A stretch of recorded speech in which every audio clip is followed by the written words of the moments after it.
মা, এই হিম শীতে কে আর পিঠা কিনতে আসবে বলো?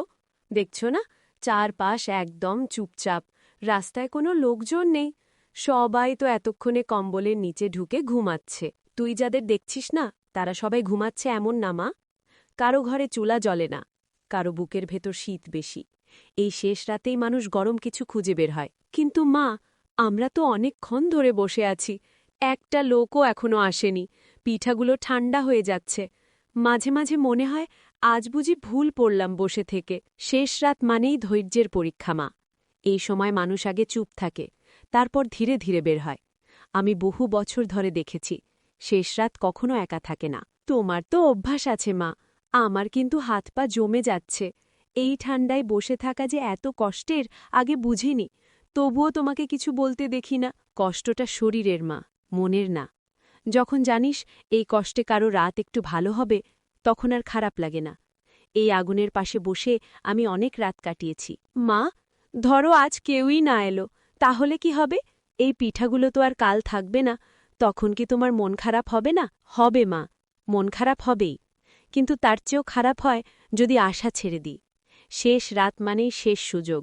আমি সেটা ছাড়তে চাই না। তোমার কথা শুনে আমারও একটু সাহস পাচ্ছি মা। মনে হচ্ছে হয়তো সত্যিই কেউ আসবে। এই নিঃশব্দ রাতটা হঠাৎ বদলে যেতে পারে। এই রাতটাই সবচেয়ে সুন্দর মা, কারণ এখানে অপেক্ষা আছে। মানুষ আসুক বা না আসুক, আমরা আমাদের কাজ ঠিক রেখেছি। আর বিশ্বাস রাখ, শেষ রাতেই মানুষ সবচেয়ে বেশি আসে।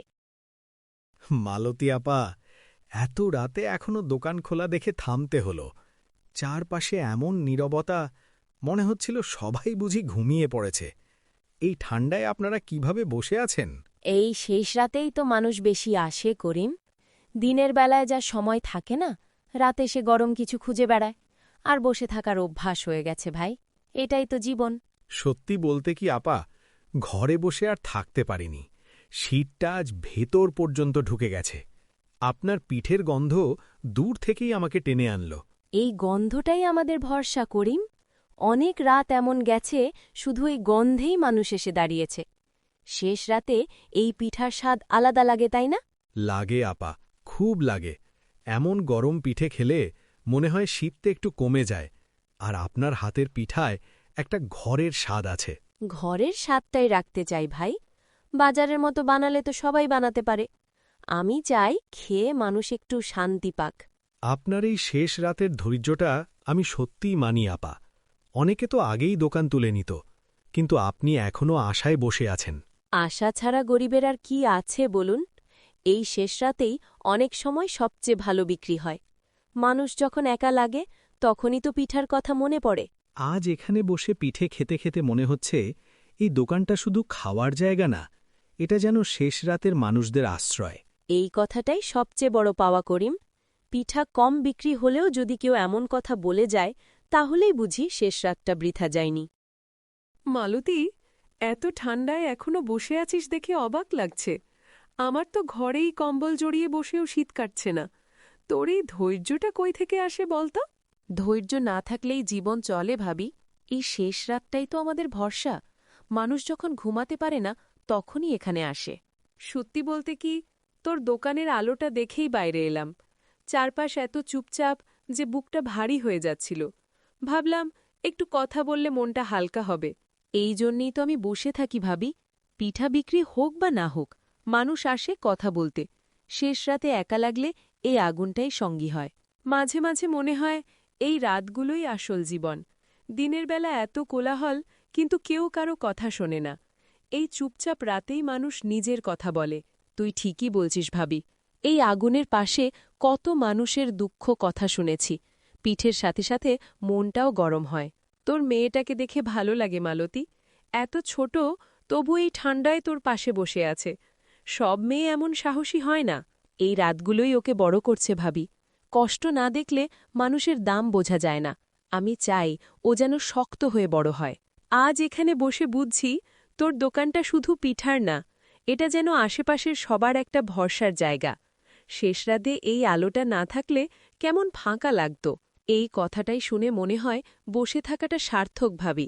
শেষ রাত মানেই শুধু বিক্রি না, মানুষকে একটু আশ্রয় দেওয়া।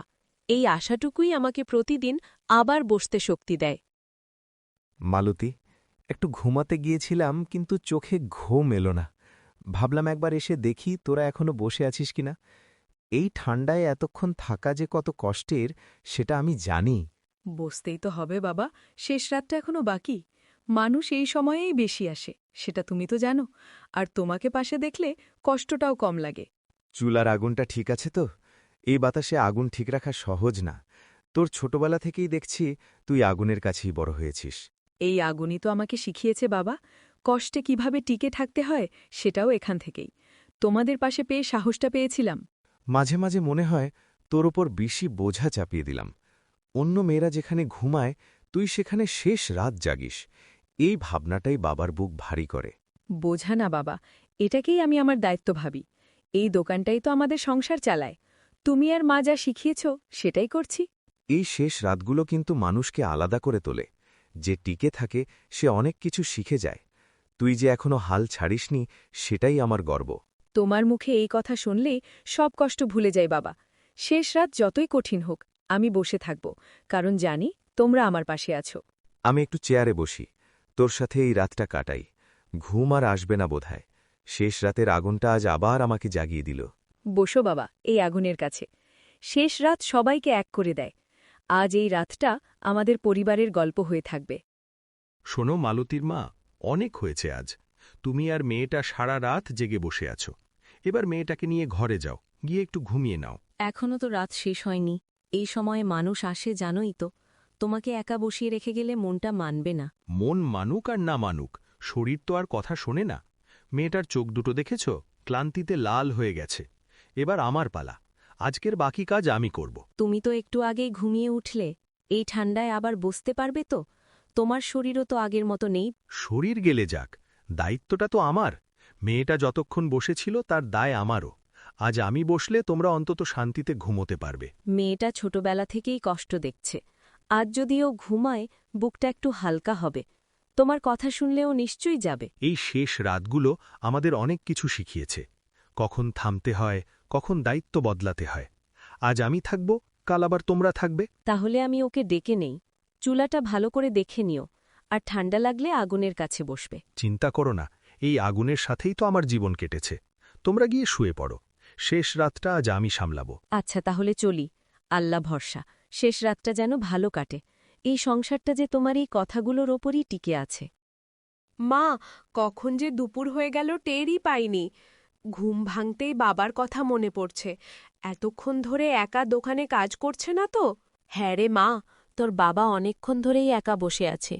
শেষ রাতটা সামলে আবার সকাল থেকে কাজ ধরেছে। এই বয়সে এসব কষ্ট একা করা সহজ না। তাই তো মা, আর আমি এখানে নিশ্চিন্তে ঘুমিয়েছিলাম। বুকটা একটু খচখচ করছে। চলো মা, এখনই দোকানে যাই। আমি তোর মুখ দেখেই বুঝেছি তুই এ কথাই বলবি। তোর বাবার একা থাকা আমারও ভালো লাগে না। চল দুজনেই যাই। দোকানে গিয়ে আমি চুলাটা সামলাব। তুমি বাবাকে একটু বসতে বলবে। ও সারা রাত জেগেছিল, শরীরটা ভেঙে গেছে নিশ্চয়ই। ঠিকই বলেছিস মা। তোর বাবা কষ্ট লুকোতে জানে, কিন্তু শরীর তো আর মিথ্যে বলে না। আজ একটু ওকে আরাম দিতে হবে। এই সংসারে আমরা সবাই মিলে না দাঁড়ালে তো চলবে না মা। বাবা একা সব করলে আমরা মানুষ হব কি করে? আজ বুঝতে পারছি শেষ রাতের কষ্ট কতটা ভারী। এই বুঝটুকুই তো দরকার মা। কষ্ট ভাগ করে নিলে তবেই সংসার টিকে থাকে। চল দেরি করিস না। আমি শালটা গায়ে মিচ্ছি মা। বাবা আমাদের দেখলে নিশ্চয়ই একটু হালকা হবে। একসাথে থাকলেই তো শক্তি আসে। হ্যাঁ রে মা, চল। তোর বাবা একা অনেক কষ্ট করেছে। এবার আমরা দুজন গিয়ে ওর পাশে দাঁড়াই। এই যে মালতীর মা, কোথায় যাচ্ছিস রে এত তাড়াতাড়ি করে? সকাল থেকে তোকে দেখছি না, ভাবছিলাম শরীর খারাপ নাকি। এই রোদে হাঁটছিস দেখে অবাক লাগছে। শুনলাম নাকি পিঠার দোকান দিয়েছিস? হ্যাঁ বুড়িমা, দোকানের দিকেই যাচ্ছি। সারা রাত জেগেছিলাম, এখন মেয়েটাকে নিয়ে বাবার কাছে যাচ্ছি।